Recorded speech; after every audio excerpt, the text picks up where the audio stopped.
mellitus.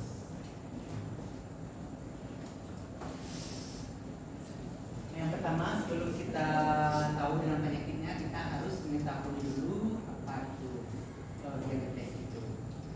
Diabetes itu merupakan suatu kelompok penyakit metabolik dengan karakteristik hiperglikemia yang terjadi karena kelainan. Yang pertama itu sekresi insulin.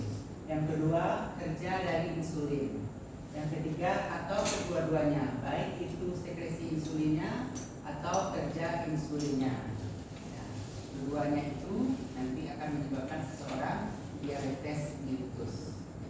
Jadi yang sangat berperan di sini adalah insulin. Ya, insulin itu di mana dihasilkan? Insulin dihasilkan di sel pankreas. Di sel tubuh kita yaitu pankreas. Pankreas itu di dalamnya ada itu sel beta, sel gamma, dan sel alfa. Insulin ini dihasilkan di sel betanya. Di sel beta pankreas ya. Kalau tidak ada insulinnya, berarti sel beta pankreasnya itu rusak. Ya, fungsi insulin itu yang pertama itu mendorong penyerapan gula atau glukosa lewat dinding usus ke dalam darah. Yang kedua, mendorong gula masuk ke dalam sel. Yang ketiga itu mendorong proses pembentukan energi. Yang ketiga, bila glukosa terlalu banyak di dalam darah, nanti insulin akan menyimpan glukosa itu dalam bentuk glikogen. Di mana disimpannya? Disimpannya nanti di hati. Kemudian juga disimpan di dalam sel otot. Jadi apabila insulin kita berkurang, kita tidak makan, nanti ambilan insulinnya bisa dari hati dan sel otot.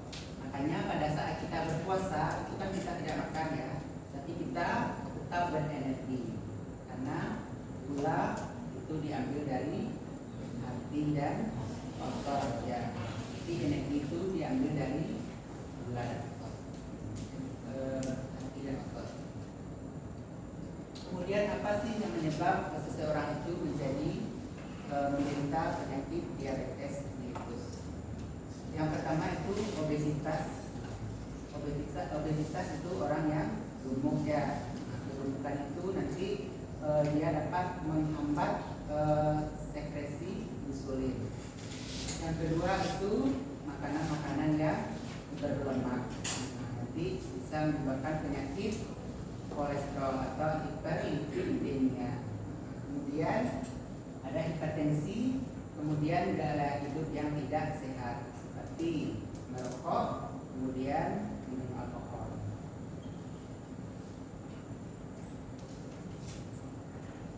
Kemudian diabetes mellitus itu bisa diklasifikasikan ya, ada 4 klasifikasi dari diabetes. Yang pertama itu DM tipe 1, yang kedua DM tipe 2, kemudian DM lain, kemudian DM gestasional.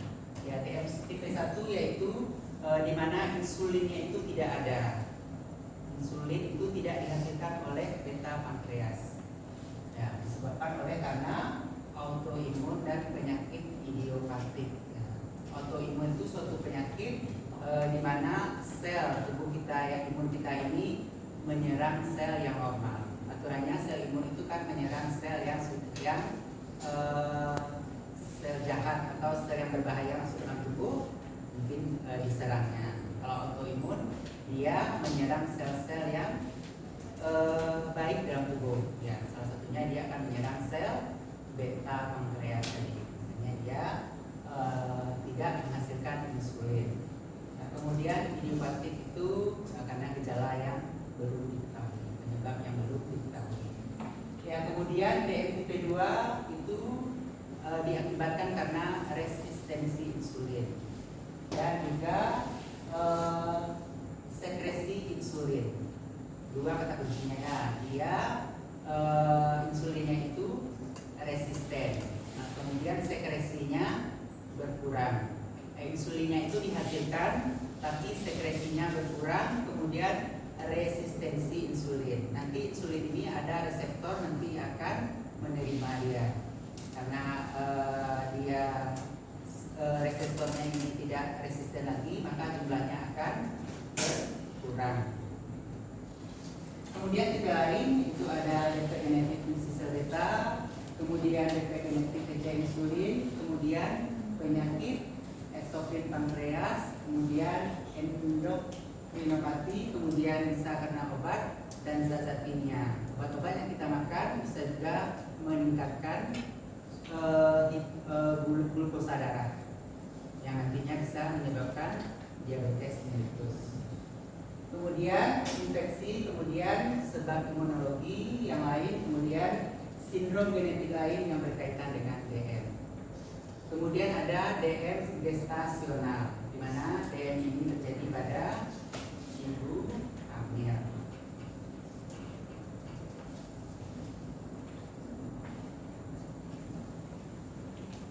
Ya, ini ada beberapa keluhan yang ditemukan oleh orang yang diabetes. Yang pertama itu yang klasik itu ada poliuria, polidipsia dan polifagia. Poliuria itu artinya poli artinya banyak, uria artinya urin. Berarti banyak urin atau sering berkemih.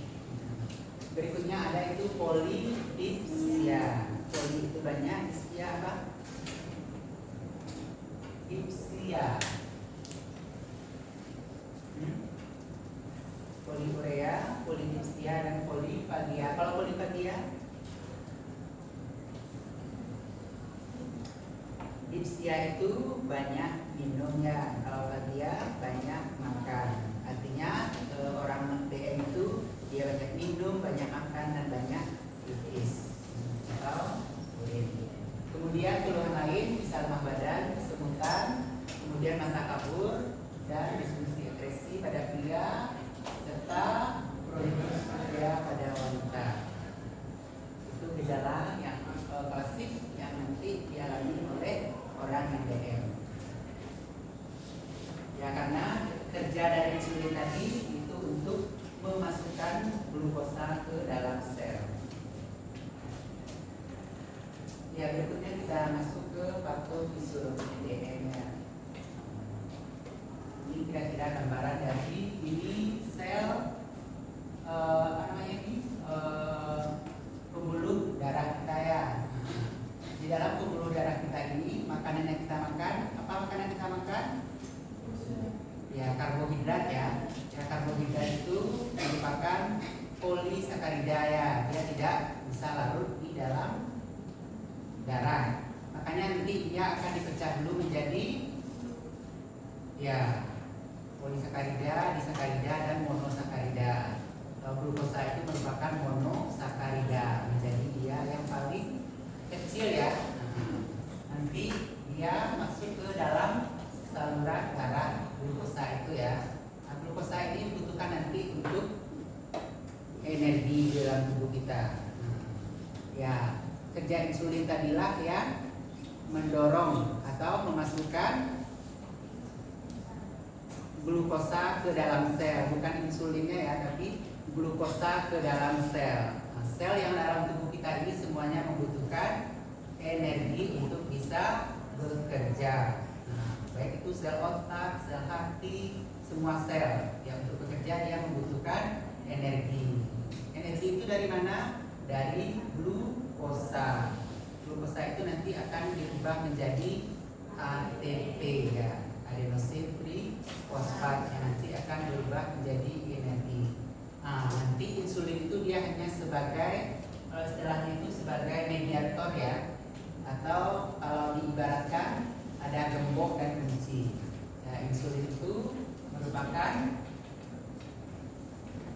kuncinya atau gemboknya. Nanti dia akan masuk ke dalam sel dengan ada nanti ya boleh gemboknya ya, nanti kuncinya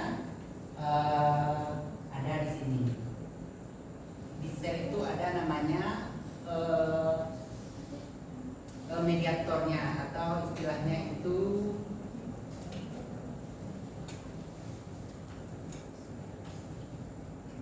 sel. Nanti di sini ada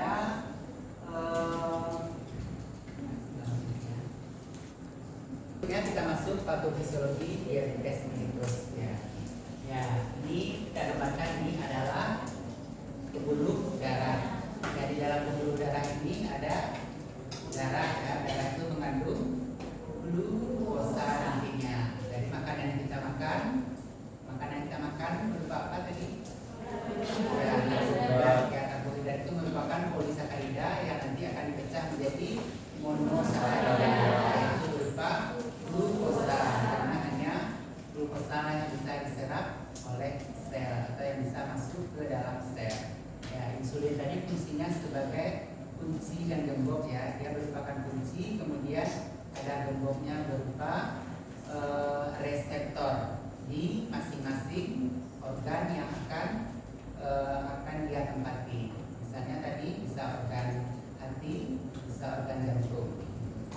Di situ nanti dia akan bekerja. Nanti glukosa ini akan dirubah menjadi energi. Energinya berupa apa tadi? Berupa ATP, yaitu adenosin trifosfat. Ya, karena sel-sel ini untuk melakukan kegiatannya atau untuk bekerja dia akan membutuhkan energi. Ya, makanya tadi ada tanda-tanda apabila orang diabetes mellitus itu dia akan lemah karena tidak berenergi. Ya, begitu ya. Kalau DM tipe 1 ya insulinnya itu benar-benar tidak ada. Ya, jadi glukosanya itu banyak berada di dalam pembuluh darah atau di dalam darah. Kalau DM tipe 2 patofisiologinya dia kan tadi pankreasnya ada ya, menghasilkan sel beta. Cuma sel betanya itu sekresi insulinnya itu sedikit ya. Mungkin sel betanya itu sudah mulai rusak ya, karena DM ini terjadi pada orang-orang yang sudah lanjut usia, di mana semua metabolisme tubuhnya itu sudah mulai berkurang. Ya, kemudian tadi ada satu lagi, karena yang pertama itu sekresi insulin, yang kedua resistensi insulin. Resistensi karena yang di sel, reseptornya itu sudah mulai berkurang. Jadi reseptornya itu tidak mengenali insulin itu. Jadi gulanya tetap tinggi. Jadi tahu kan bedanya antara DM tipe 1 dengan DM tipe 2. DM tipe 1 itu ya insulin itu tidak dihasilkan sama sekali oleh sel beta pankreas. Sedangkan DM tipe 2 dia menghasilkan insulin tapi dalam jumlah sedikit. Ya, sekresinya sedikit, kemudian resistensi insulin karena reseptornya juga sudah berkurang dan tidak mengenali si insulin itu.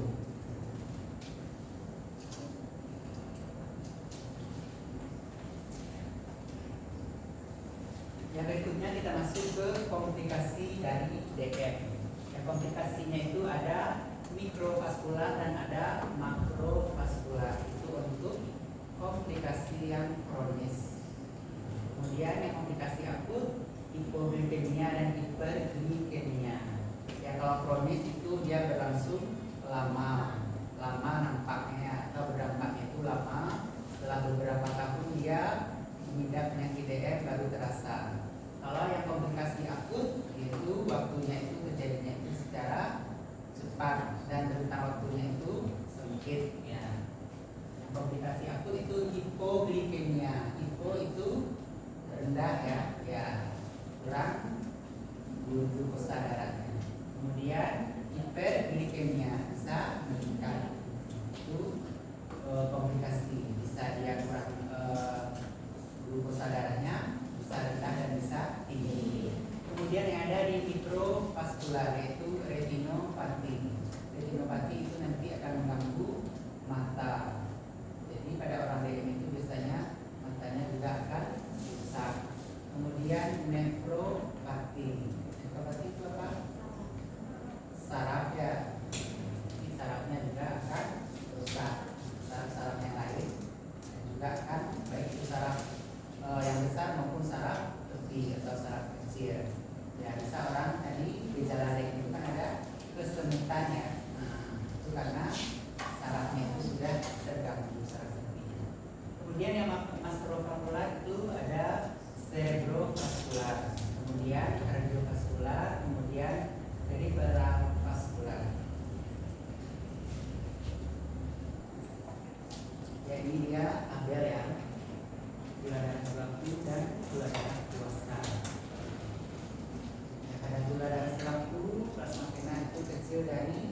100, yaitu belum dikatakan DM.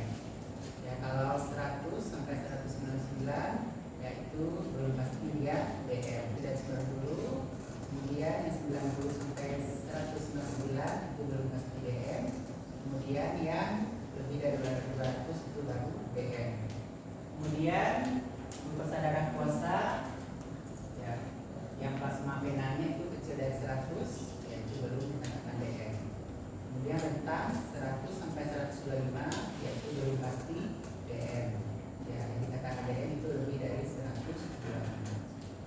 Kemudian pemeriksaan darah kapiler itu yang bukan DM atau yang belum dikatakan DM itu kecil dari 90 mg per desiliter. Kemudian yang belum pasti DM itu 90 sampai 99 mg per desiliter. Baru dikatakan DM itu gula darah kapilernya lebih dari 100 mg per desiliter. Pertama itu edukasi ya.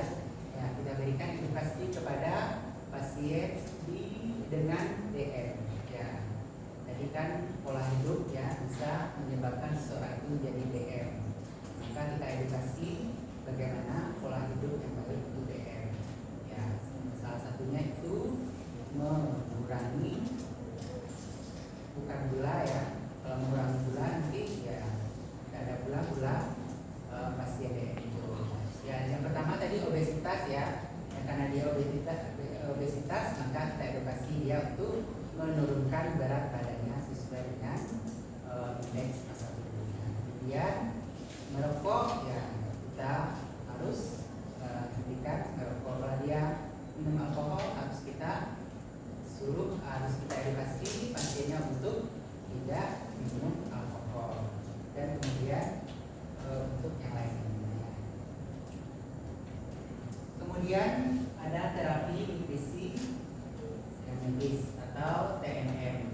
Ya, orang DM ini makannya kan tidak teratur ya atau tidak kontrol.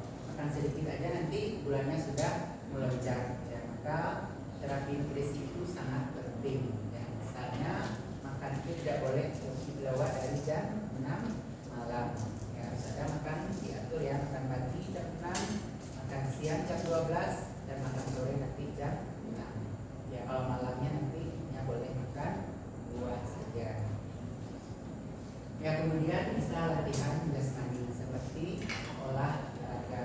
Karena olahraga tadi bisa meningkatkan sensitivitas dari reseptor yang ada di dalam tubuh kita ini. Kalau kita berolahraga kan dia aktif bekerja kembali. Makanya olahraga itu sangat penting. Berikutnya dengan obat-obatannya.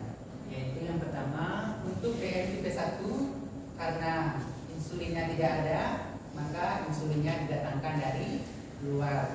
Ya kan tadi DM tipe 1 itu karena tidak ada insulin karena rusaknya sel beta pankreas. Ya, maka insulinnya akan didatangkan dari luar. Nah, kemudian untuk yang DM tipe 2 dia bisa menggunakan obat-obat untuk leukemia oral atau OVO atau anti diabetes oral atau ADO.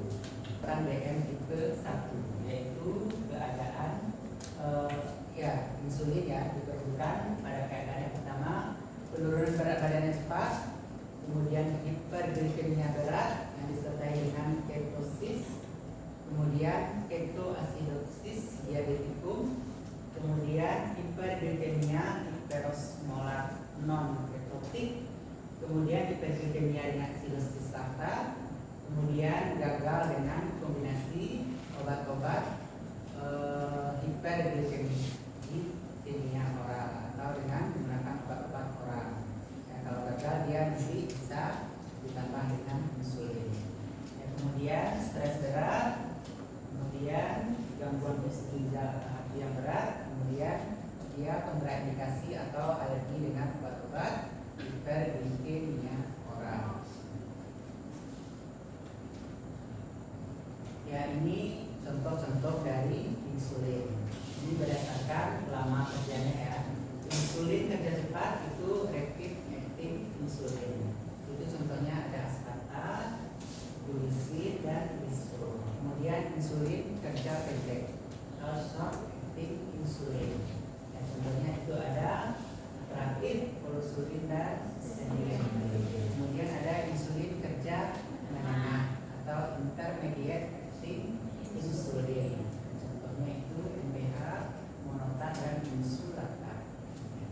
Kemudian ada insulin kerja panjang, long acting insulin. Yang contohnya itu ada ultratat, kemudian ada protonin insulin. Yang kemudian ada insulin kerja campuran atau insulin campuran tetap. Ya. Yang kerjanya itu kerja pendek dan menengah. Yang contohnya itu instat 30/40. Yang apa ini apa glukosidase. Ya, hormon ini dapat memperlambat absorpsi dari polisakarida, dekstrin dan sakarida di intestin. Ya, sehingga nanti dapat mempengaruhi atau mempengaruhi kerja insulin. Itu akan Bose. Bose ini dapat digunakan sebagai monoterapi pada DM usia lanjut atau DM yang glukosa postprandialnya itu sangat tinggi. Ya, gula darah apabila dicek gula darah gula putihnya atau postprandialnya itu sangat tinggi, maka KBC ini adalah pilihan yang sangat cocok ya, untuk menurunkan glukosa darah. Ya, terima kasih. Mungkin itu ya kuliah kita kali ini ya. Bagi yang belum memahami atau ada pertanyaan, boleh diberikan pertanyaan. Ya boleh silakan diberikan. Jadi Pak, sebelumnya izinkan saya memperkenalkan diri. Perkenalkan, nama saya Zakir Yandri dengan NIM 2420112183. Saya ingin bertanya mengenai apa itu HbA1c dan kenapa HbA1c bisa digunakan untuk mendiagnosa diabetes mellitus. Ya, ya tadi untuk diagnosanya kan ada glukosa ya, ada sewaktu, ada puasa dan ada 2 jam postprandial. Kemudian ada juga HbA1c. HbA1c itu adalah hemoglobin A1c. Itu singkatan dari hemoglobin ya. Hemoglobin yang terglikasi, artinya hemoglobin yang berikatan dengan glukosa. Nah, makanya dia bisa digunakan untuk mendiagnosa adanya penyakit DM atau adanya glukosa di dalam darah. Di dalam darah kita ini kan terdiri dari hemoglobin. Ya, hemoglobin ini nanti dia akan berikatan dengan glukosa. Ya, hemoglobin yang terikat dengan glukosa yaitu hemoglobin A1c. Maka dia bisa digunakan karena dia terikat dengan glukosa. Ya, biasanya untuk DM ini pengobatannya itu kita pantau itu selama 3 bulan ya, sesuai dengan umur dari sel darah merah yaitu eritrosit. Ya, eritrosit itu umurnya lebih kurang 120 hari sesuai dari umur sel darah.